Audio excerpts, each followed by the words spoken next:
which is just past Doncaster and off Sheffield, I think. Is that the way the trains go these days? Mr. Woody Woodgate, how are you doing? Very good. How are you? Oh, you're coming through loud and clear, loud and clear. Welcome aboard the Koast train. The Koast train? The Koast. No, on that, you're on the I'm Koast. at home in my lovely garden. Oh, is it nice and sunny down there? Well, it's clouded over because we're in the southeast. We're expecting a thunderstorm soon, but it's still nice and warm. You know why it's clouded over? And why is that? Because I'm flying down there on Friday and I'm going off to Ascot for a day at the races, and it is going to. Oh, that's it. It's going to lash it down, isn't it? Yeah, of course it is. Yeah, you're gonna bring the clouds with you. I'm sure it's not always like that, is it? Come on. The weather forecast's been wrong before. John Ketley used to cock it up. Well, that's true. Yes, but they all did, didn't they? Yeah, certainly. Anyway, thanks for coming on the show. We've got loads of listeners tuned in. We've got loads of questions for you. So you're going to be with us for the next 3 hours, by the sounds of it. Well, 3 hours. That's way past my bedtime. Well, Tomo managed to keep one for an hour the other week, so hopefully we'll have a quick chat. There's loads of stuff to get through, but I really want to pick up tonight on the Magic Brothers thing. I think it's important that we start to get that message across and start to promote that and push that. And we'll have a wee bit chat about all things madness as well. Lovely, Gary. Right, anyway, I'm just moving a bit. Can I just, while you're on, can you say happy birthday to Ruben, one of our listeners? He's 40. Ruben? Yeah. How old's Ruben today? I think he's turned 40, as far as I'm aware. Oh, my word. Yeah. He's so young. Oh, to be 40. Oh, Ruben, enjoy it. He's just when you hit 50, you'll think of 40-year-olds as really young, like me, you know. When I hit 50, I thought, oh, to be 40. But then when I hit 40, I wanted to be 30. And when I was 30, I wanted to be 20. So don't worry about it. But you look after yourself, do you still get out and about running? And no, I overdid running, like I overdo everything. I become a bit obsessed about everything I do. So I overdid running. Instead of just doing a marathon for once in my life, I did 2 and tried to beat my time like a maniac. And I went for it again in the 3rd year, and I just started to run the streets, and I went, oh, what am I doing? I'm going mad. It just drove me around the bend, so I kind of thought, I'm going to give myself a break.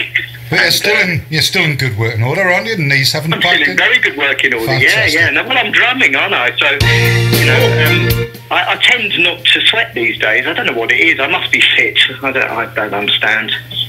That's right. Anyway, let's get into some questions, because there's a few. Thanks again to Jonathan Young for preparing all this. He's a good man. He is a good lad, good friend of mine. I have to share a room with him every year at House of Fun weekend, and bloody hell he snores. Who was the first drummer that inspired you? The first drummer that inspired me? Well, when I was growing up, I liked all the really flash drummers. I liked all the really, really mad ones like Billy Cobham, and I loved Narada Michael Walden, and I liked Pierre Merlin. They all like these way out drummers that played with people like John McLaughlin and Billy. You know, Billy Cobham had a solo album. It's like if they had 1,000,000 drums, I used to love them. You know, and if they were really flash, I used to love them. But I changed my taste over the years. I did love Simon Kirke, who played with Bad Company and Free. Oh yes, all right. Yeah, because there was something just lovely about his, I don't know, it's just really simple. And I began to grow to like simpler drummers the older I got, because I realised how bloody hard it was to do. To be simple, you know, it's actually easier to go manic and go berserk all over the drum kit. You know, like Keith Moon, a fine drummer as he was, I think there are some finer components of the drumming art than him. He had some assistance. Yeah.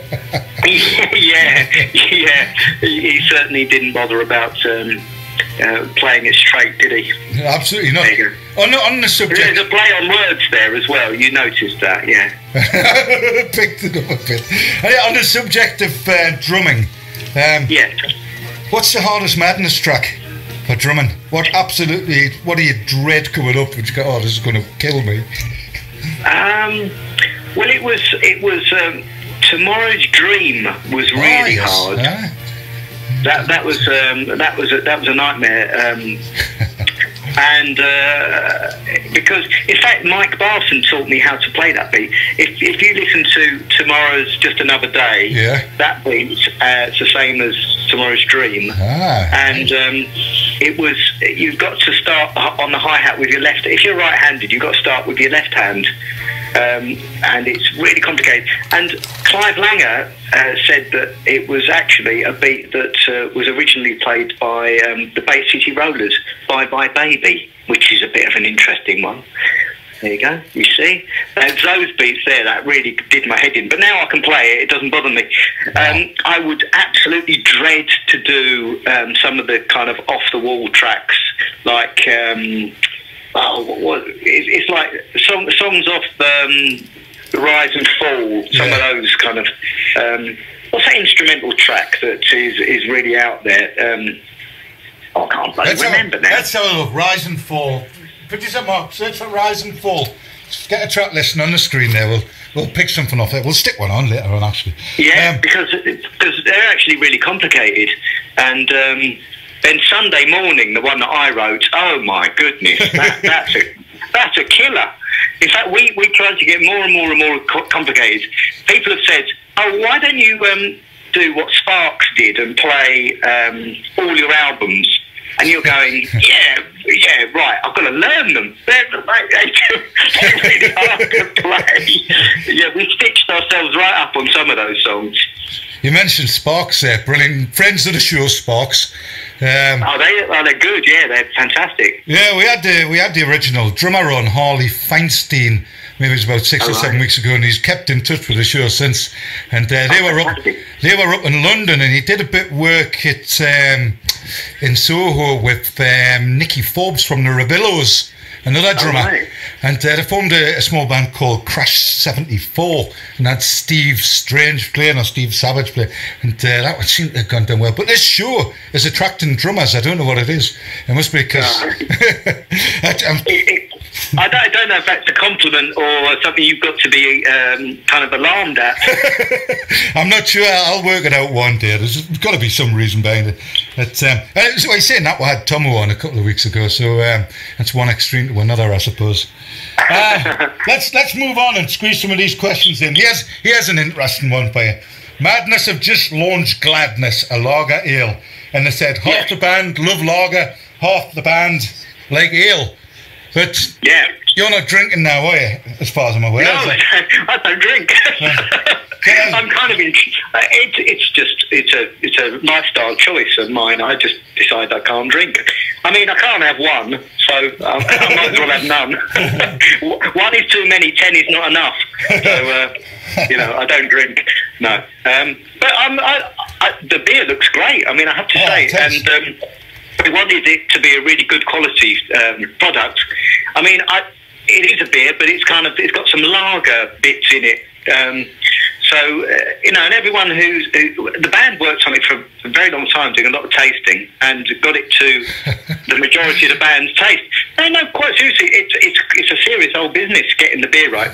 Mike Barson said a wonderful thing. He said that he took it home. He took some bottles home with him and drank it over a couple of weeks, just because he said you can really get bored of a beer or a lager after a while. And he said he hadn't, and he really genuinely likes it. So there's a test, and the look of the beer is good as well, I think, artwork-wise. It looks great. The profile and everything of it looks absolutely tremendous, and brewery's done really well, band's done really well with it, and I'm sure there'll be a few hangovers as a result of it if it's on draft at House of Plum. You don't have to drink that much of it. You get a hangover after.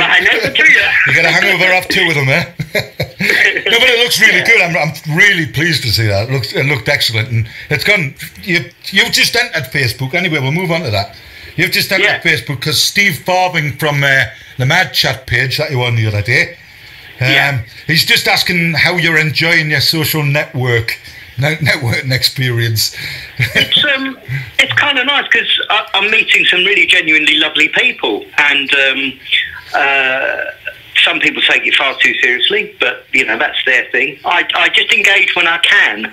I mean, the only thing sometimes it's difficult to break away because I like to dip in, say hello, answer as many people as I possibly can, and then get on with my life. Yes, exactly. Because I've got a busy life, and it's difficult. Sometimes you feel like you're offending people by only quickly answering and getting on with it, you know, but I've just got to get used to it, and I suppose people have got to get used to me. I mean well, I don't want to offend anyone on Facebook. And I don't think anyone takes it that way, would it, to be honest with you? They all realise that you're going to be absolutely bombarded with a private message thing at the bottom of the screen before you know it. Your computer's going, what the hell's going on?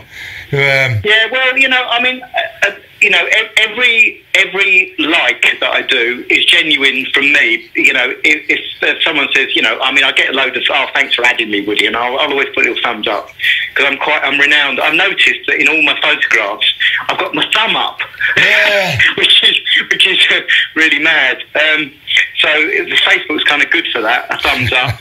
But you know, I also like Twitter as well. That's a good little gang of people on there as well. So the Magic Brothers 3, I think we are for Twitter. Yeah, get onto that, boys and girls, if you're on Twitter. Magic Brothers 3. We'll put a link up. We'll find it and put a link up. Absolutely right. We'll bang through some more quick. That last one was from Steve Farthing, by the way. Where are we? Oh, right. You remember the question I asked you before about which drummer inspired you? Yeah. That was a question from Charlie Joe Wright. Right. Okay. He's Tomo's latest drummer, TSO. Yeah, he's yes, I believe he's a fantastic drummer. Yeah, I should have said him, shouldn't I? Yeah, yes, exactly. Dear me. Anyway, look. All right. Let's have a look. Let's talk about bands you've been in. And I'll reel some off. Madness, Danger Men, Starvation, Zorja, Zank, Fat Voice of the Beehive, Camden Cowboys. Is there anything else I've missed off there? Is that right? Bedders and I did a little session for Strawberry Switchblade. Oh, dear. Yeah, forgot about that. And also there was a young chap, well, not young, Soft Machine member called David Bedford that actually did the string arrangements for classics like It Must Be Love. Ah, right. And he had a kind of mad synthesizer projects thing going on because he was all into that kind of stuff with analog synths all blipping away, being in Soft Machine. And Mark and I went along and did a session for him as well. So we played with David Bedford, Strawberry Switchblade, Boys of the Beehive, my wonderful band Fat that I put together that was a bit like Biscuit and Rage Against the Machine, Stroke, you know, pop. I don't know how you really describe Fat, but random, rock. Right. Steel Erection. Oh, God, yeah. Yeah. How could we forget my first band? Yeah, of course. That was the first band I put together with my brother and a very good mate of Nick's called Johnny Croucher and Steve Bartlett. And we did all covers like Long Train Running, House of the Rising Sun, Jumping Jack Flash, you know, things like that. When we wrote a few of our own songs, there was a classic song called Bartlett Bass, I remember, because Steve Bartlett came up with a great bass line. And anyway, Blue Orange, there was another classic, I remember. Clear my neck. I'll tell you something. Yeah, I know. Well, look, you know, when you're 14, you do the craziest things. Yeah. But they're the best days in life, really, when you're a young lad. You know, but I tell you something, madness are going to go on forever. You're still going to be doing this when you're... I don't know. We're going to have to dig you up to do a gig at one point, I think. It doesn't seem like... Well, I saw the Rolling Stones, and old Charlie Watts is still a fantastic drummer and fit as a fiddle. So, you know the saying, the band is only as good as a drummer. So I suppose as long as I stay fit and healthy, we should do all right. Hi, favourite tracks from WBCC, Ya Ya Da Da? My favourite tracks? Kitchen Floor. No, actually. I'm very proud of Leon and Small World. Leon's they came fantastic. out really, really well. We played that at the start. Yeah, Leon, I'm very, very, very pleased with, and Small World, I really that came out of the blue, wasn't it? I wasn't even expecting it to go on the album, but people seem to like it, so it was you know, just very, very nice. There are some classics on that album. I mean, I love some of Carl's songs, you know, like Misery. Yeah, I think that's madness all over, isn't it? Not misery, but the fact, the bounciness about it. And, No, I mean, I think what is good about the album is we're not shying away from archetypal madness tracks. Yeah. Instead of, you know, we are what we are, and I think that's our great strength, really, to be able to say, you know, this is what we do, and we do it very well. So why not? It's perfect. Yeah, songwriting. What's your general format for songwriting? Is it like a lock yourself away in a cupboard, or is it have you done it with other people around you? Is it just a flash of inspiration, a dream which happens, and you wake up and start writing notes? It's talking about madness. It's every combination that you can think of. Yeah. Seriously, it really is. I mean, it's a combination of people bringing in music, people bringing in lyrics, two people who've already collaborated on a song and bringing it in, people who've never collaborated. You know, you name it, any combination of songwriting and madness do it. But for me personally, it was always lock myself in a room and come up with music, because I wasn't a great lyricist. And then you know, you hope that a band member picks up the tune and finds some lyrics to it. And what's happened over the years is people like Lee, who've been absolutely brilliant in the past. Lee's always been very, very generous with my songs and given them the time to sit down and really try. So that's why most of the songs I've written is with Lee, because he actually gets inspired by my music and comes up with mad lyrics. But there was more recently, I've kind of thought, you know what, I can actually do this myself. Yeah. And my brother's given me a lot of confidence in that, because Nick now sends me songs and I get inspired by them, and we work really, it's so 50-50, it's unreal, you know. He'll come up with something and I'll finish it, or, you know, I'll come up with something and he'll finish it. And the combination continues there, you know, like I'll do music and lyrics and so does he. So it's that's very inspiring. Yeah, we're going to bounce around a bit with questions here. Magic Brothers, there's a track on there called Part 2. And what happened with Part 1? Well, Part 1, Nick released by himself on a little album he did years ago. And I always loved it. And so what we did was we took some of the elements, and Nick wrote some lovely lyrics about us two growing up, you know, playing football in the park and my dad coming home and, you know, nice things like that.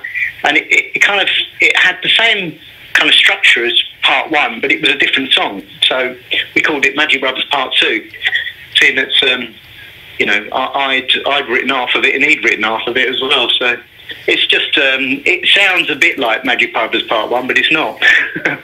What's your favourite track on the Magic, Lane and Woody? Well, it's actually the final. I've got various different tracks I really like. I mean, you're yet to hear it. Any of you lot are yet to hear it. I think you might have had a sneaky preview, Gary. I'm not sure. John Young might have played a few little tracks with Automobile. I might have done, just on the sneaky side. That track in particular, Magic Brothers Part 2, I think is really sentimental, and it's very, very emotionally. I'm very emotionally attached to that. Yeah. But there's lots. I mean, there's a song called "You Don't Have to Hide Your Love Away," which is all about someone who watches the world go by and has never ever been able to say sorry, and pays the price for it by being alone. And if only she'd shown her love in her life, she wouldn't have been left alone and miserable. So it's like, you don't have to hide your love away. It's very nice. It's a lovely song. I think the one that I'm most proud of is the very last track, The Magic Line, which is like a journey through. It's very kind of orchestral, and it could be like the soundtrack of a Harry Potter film, but with drums and guitars and all singing, all dancing, orchestras and flutes and oboes and you name it. And it's got loads of soundtracks of original 1970s railways and police sirens and old guards and slamming doors of trains, and it's got a real atmosphere. Perfect for the show. It's lovely. Perfect for my show. I think it will be. I might, with your permission, I might pinch one or two little ditties off it and edit it for the show. You might, yes. Well, yeah, it's got trains in, yeah. Don't give it all away. House of Fun weekend. Any news on Magic Brothers being asked to do something there? Or are you keeping it away from there for now? You know what? If it looks possible to do, I'm sure that we might do it. But nothing's been planned yet. The lineup for that weekend is yet to be decided, and we're still working on it. So. I mean, I think the answer for Magic Brothers live is never say never. I mean, we're putting together a band as we speak. Fantastic. And trying to work out how we're going to play this really elaborate album, because it is rich. It's got everything. It's got the kitchen sink in there. It's got strings, brass. It's got flipping oboes, flutes, you name it. I mean, not on every track, but 85-piece orchestra. A 5-piece orchestra. Yeah, I don't know what one of them is, but it sounds good to me. Anyway, as long I know that we're going to abduct Jack's Bar there on Sunday night. MIS and Koast Radio. My show will be there doing a DJ set and fooling around for a number of hours with the Madness fans. We're looking forward to that. But however, if Magic Brothers are coming along and playing, we'll be cancelling all that. So there we go. You never know. We might play on Thursday night when there's no one there. That's a good idea. Actually, try it out. See what happens. Right, let's bash through a couple of more questions because we're 25 minutes in here. Oh my goodness. I know. Butland's concerts. This is back to Madness, I think. Butland's concerts on the Friday nights. Jonathan Young has asked, how nice has it been to have the room to do something a bit different with the set lists? It's been really. Well, it's like a poison chalice, really. It's been very rewarding, but there's a hell of a lot of work that goes in to trying to get one show done, and like people say to us, why don't you do the first 2 albums? When it's like, well, that's all very well, we've got to learn them. It takes quite an effort to remember them all. It's I mean, apart from being old and not having very good brain cells anymore, it's actually tougher than you think. So a hell of a lot of time and effort goes into that one show on a Friday, and it's a bit tough, really, because you'd like to kind of take that Friday show sometimes on into other shows, because you put all that effort into it, and you might only do a song you haven't played for years. You might never do it again.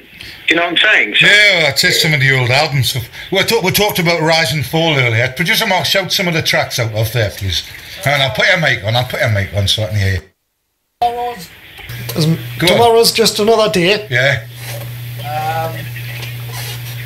What else is on there? We mentioned Sunday morning. Sunday morning. Yeah, we mentioned that. Tiptoes is on there. Our house. Right, go back to sleep. Anyway, We'll put Anyway, no, I can't hear him.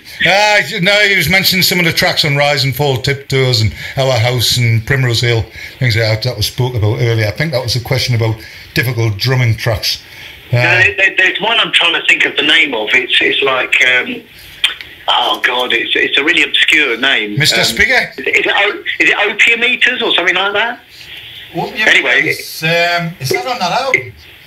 Oh, maybe it's on a single. Yeah. Anyway, Blueskin Beast was on there. Oh, Blueskin Beast is a murderous song to play. Exactly. That's really complicated. There you go. That's answered that question. No, we've answered that question. Opium Eaters is difficult.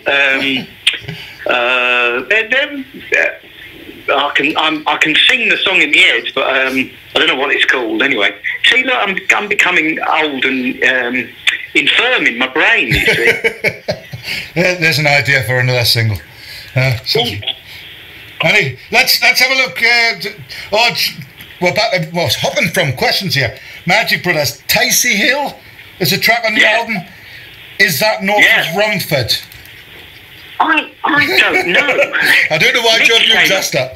Now, you know what? That's one question I've really got to find out the answer to, because I don't know where Ticey Hill is.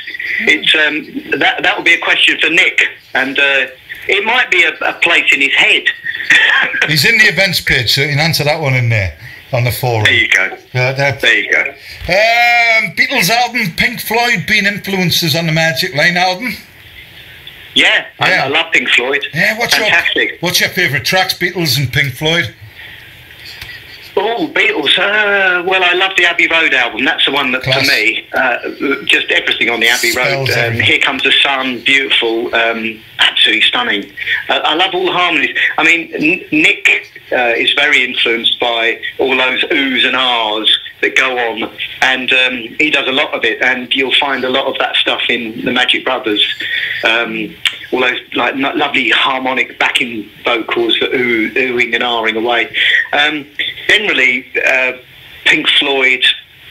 Oh well, I mean, Dark Side of the Moon, classic. But Wish You Were Here. Nick solos often remind me of David Gilmour in the style that he plays. But so Wish You Were Here, Abbey Road, great albums. Oh, here's a good question. I like this one. You slowed down Baggy Trousers for the Cronenberg advert, but you're a fan of faster rock music, so which song do you think Madness should rock up for a one-off performance into like a style of Foo Fighters or Chili Peppers? Anyway, what a long, hard question. I know. Can they handle it? I don't know. I mean, well, what you mean? Take an original Madness track and thrash it up? Thrash it up and just go for it. Let Chrissy Boy go with a distortion pedal. See what happens. Well, let's I don't know, really. You know what? That is a very tough question. It'll come to me. What can we do? Bed and Breakfast Man. There you go. Bed and Breakfast Man. Aye. That's almost there. Suze would have heart failure halfway through trying to speed that up. That's quite a lot of lyrics in there. Yeah. Oh, Woody. Just before we're gonna play some tracks, but would you tell us the Magic Brothers? We've got a website, haven't you now? We have. It's simply www.magicbrothers.com, and you'll find free downloads. You'll find out how to contact us on Twitter and Facebook, and a contact page for anything a bit more personal that you want to know about. We answer everything, and we try and keep up to date. But you can get all kinds of things. We're just about to get some merchandise as well, T-shirts and stuff. Yes. And all that stuff will be forthcoming to all our fans as well. So there's a lot there. I'm kind of the website is the centre of our universe, really, because from there is a hub of every form of communication. And we're gonna open those photographic online thingies, see how up to date I am on it all. Doofers are called, I think. Doofers. I call them doofers. I haven't got a clue what they are either. No. Anyway, I'm getting there. I'm trying to modernise myself. I'm trying not to be such an old fart. When can we expect to see Magic Brothers album? It comes out on the 16th of September, and there are pre-orders in August, and we might just release a little bit more of a taster later on, just to get people's juices flowing a bit more. But yes. Yeah. Yeah, anyway, Woody, can I just look from all the boys here and everyone listening online, thank you for coming along and having a chat with her. I bombarded you with questions. You've been absolutely fantastic. Would you do us a great pleasure of introducing this track by the Magic Brothers? I'll whisper it to you. The music. The music, okay, right, here we go. Okay, everyone. Here is a track by the brilliant Magic Brothers, The Music. Thank you very much, Woody, mate. I can't stop. I can't stop. Yeah, the music.